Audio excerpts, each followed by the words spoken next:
Jeff Kent is on his way to the Hall of Fame. Carlos Delgado almost was, and Barry Bonds just probably never will. Let's go through baseball's very unique situation in the Hall of Fame discussion.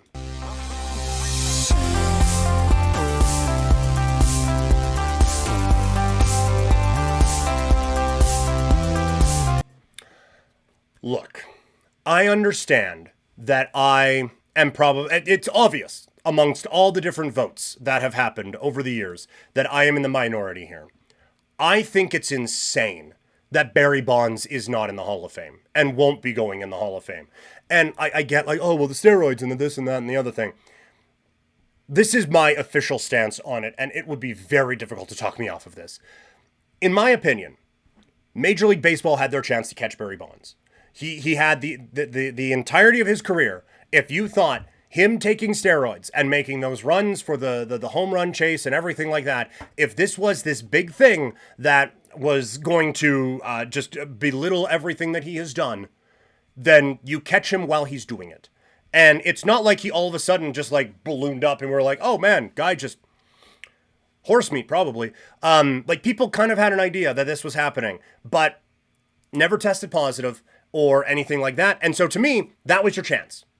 Once his career is done, we don't get to legislate that now. We have whatever paper he has turned in. We had the chance to catch him cheating off of someone else's paper the entire time that the exam was done. But once they hand it in and we just put that 100% on there or whatever it is, that's it. We don't get to go back and change it. Now, he has solidified his case. He has handed in that resume that he is giving us. So I just don't love that we are legislating all of this after the fact. To me, if you tested positive during your career, then you're out. You're out. There's no ifs, ands, or buts. You're gone. But if we catch you after, if you happen to go through a career the length that Barry Bonds went and a peak that Barry Bonds had, if you're able to go through and not get caught, congratulations, you made it to the finish line. Here's your Hall of Fame plaque, sir. Like, if you want to catch him, you had an entire career to do it. But to now legislate it after the fact, after he did all of those things that he did, and we're just supposed to just be blind to the fact that, oh, no. He wasn't the best hitter I've ever seen in my entire life. He wasn't probably the best baseball player I've ever seen in my entire life. He wasn't the best power hitter of a generation. He wasn't I didn't watch Buck Showalter intentionally walk him with the bases loaded in the 9th inning of a 2-run baseball game. Never saw that. You either ban the guy like Pete Rose or you let him in, because this in-between thing is dumb. If we're just going to accept that he had a Hall of Fame career, then we're voting on that. If we're not going to vote him in, then he shouldn't be on the ballot to begin with. Like, this stuff is just beyond me at this point. So yes, like A-Rod, nuh-uh. Andy Pettitte, sorry, homie. Manny Ramirez, yeah, out. Can't do it. Can't win with you. Because positive tests, that feels like a pretty easy, like it happened during your career, we caught you. Kind of an IQ test, but we got you. So, sorry, you're out. But we didn't catch Barry Bonds, so he's in. McGuire, same thing. Didn't catch you while you were playing, so I guess you get to go in. Good job. Congratulations. You got us. We'll try to be better next time. So that's just my thoughts on the Barry Bonds of it all. But Jeff Kent going in, don't want to overlook that, although I just did. But Jeff Kent going in, it's a fine choice. Like, I was never the biggest Jeff Kent fan, but I do have to accept that this was a Hall of Fame career that this guy had. And it's funny. One of the things what we hear about Bonds is, well, he's not getting in because he was kind of a dick to the media and those sorts of things. It's like, man, Jeff Kent had a little bit of asshole in him too. Let's not really sugarcoat this thing a whole lot. He wasn't winning Mr. Congeniality a whole lot on the baseball teams that he was on. But that shouldn't matter. To a certain degree, it shouldn't matter. He wasn't an asshole to the point where he did anything illegal. So he gets to kind of get in. But it's a solid pick. All-time leader in home runs for a second baseman. He had a very, very high peak, winning an MVP. I think it was 2000 or 2001. And then the post-Apex run was pretty solid as well. It is interesting. Like, his best years all were San Francisco. Came up as an interesting prospect with the Blue Jays. They traded him to the Mets.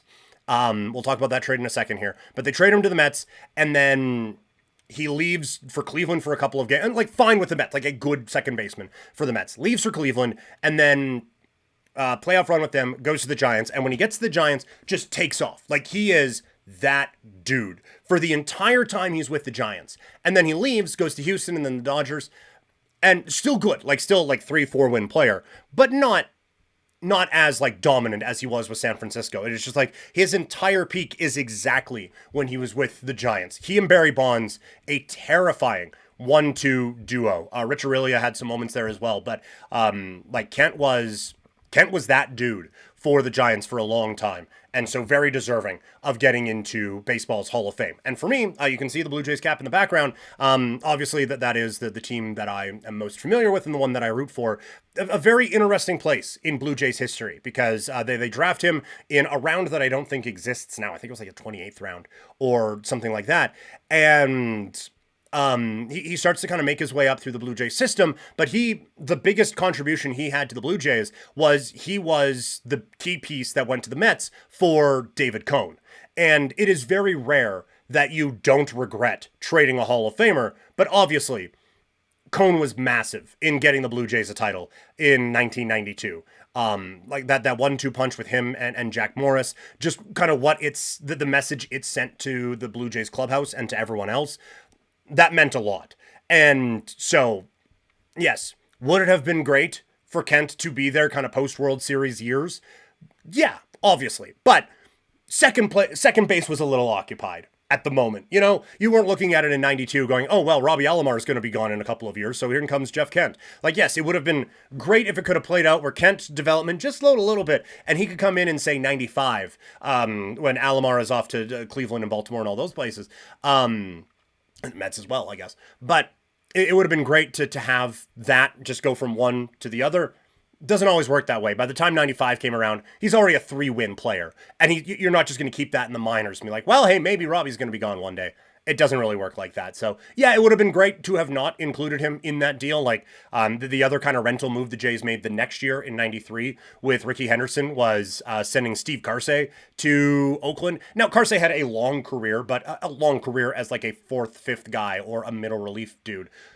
That one you feel a little bit easier with as a rental, and then Ricky Henderson comes up and does what he does with the Blue Jays, and off he goes. But still, interesting note in Blue Jays history anyway, with Jeff Kent. One who was certainly more tied to Blue Jays history is Carlos Delgado, and he's getting closer in this contemporary ballady thing that they do. He was around like 15-18% away. My thought with him, with Joe Carter, and with Dave Stieb, if those three guys were Yankees, they're Hall of Famers, no doubt. When you look at Delgado's numbers specifically, 473 career home runs, his 162-game average over a 17-year career is a 280 batting average with 38 home runs and 120 runs batted in. He had an OPS plus career of 132. He was a beast. He was an absolute beast. The fact that he had years where he drove in 137 runs with the Blue Jays teams and hitting in front of them is like Eric Hinsky and Shannon Stewart.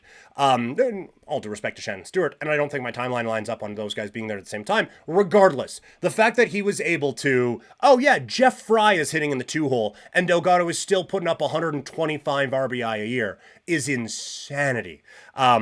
It's too bad. Like, the lack of playoff attention hurts, and it hurts a lot, I think, in this case. He only had one playoff run. It was a good playoff run, though. Like the Mets in 06, very, very close to getting to the World Series, losing to the Cardinals that year. Delgado hit .353 with 4 home runs in 10 games. And if that Mets team goes on to the World Series and wins it, then I think you can make a really strong case that like Delgado probably gets a little bit more attention. Like just that one World Series ring maybe rounds us off a little bit more. But my one thought for the team that he was the closest associated with for the entirety of his career, the Toronto Blue Jays, I want the Blue Jays to hype this guy more. I understand, like, it is, for obvious reasons, we love the World Series teams. We love 15. We tolerate 16. We enjoy it. But we need to reach up, like my cat is behind me, and try to open that door back for Carlos Delgado. I'll let you out in a sec, Babs. We're okay. It's okay. They need to open that door for Carlos Delgado and celebrate this guy a little bit more. I think Dave Stieb as well. Like, I think the Blue Jays have done a good job. Like, all the first pitches with all those guys, that was great. Bringing them in for those moments. Like the World Series teams and the 15 and 16 group. I think they've done a good job of celebrating them.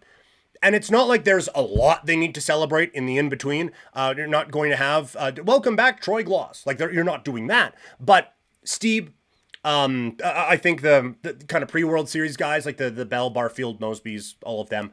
And then Delgado specifically in that middle part. They did pretty good. Like, Halliday's a Hall of Famer, retires number, all of that. But I think there needs to be a little bit more celebration, a little bit more reminder from the organization. Like, hey, this guy was pretty gosh darn good for a really long time for this group. I think he needs to be celebrated along with the two World Series teams and the playoff teams from 15 and 16, just a little bit more as well. But what are your guys' thoughts? Do you think I am completely out to lunch on any of this Hall of Fame talk? Let me know in the comments below or in the chat for those of you who are watching live, or at least still able to watch live after it seems like things went a little bit sideways on us here for a couple of moments. Keep in touch with everything going on with me and Couch Potato Diary on social media. I am at Primetime Klein on Instagram, X, TikTok, Threads, and Blue Sky. Posting a few more things from the show and a few more updates as we head toward the Christmas season and the new year.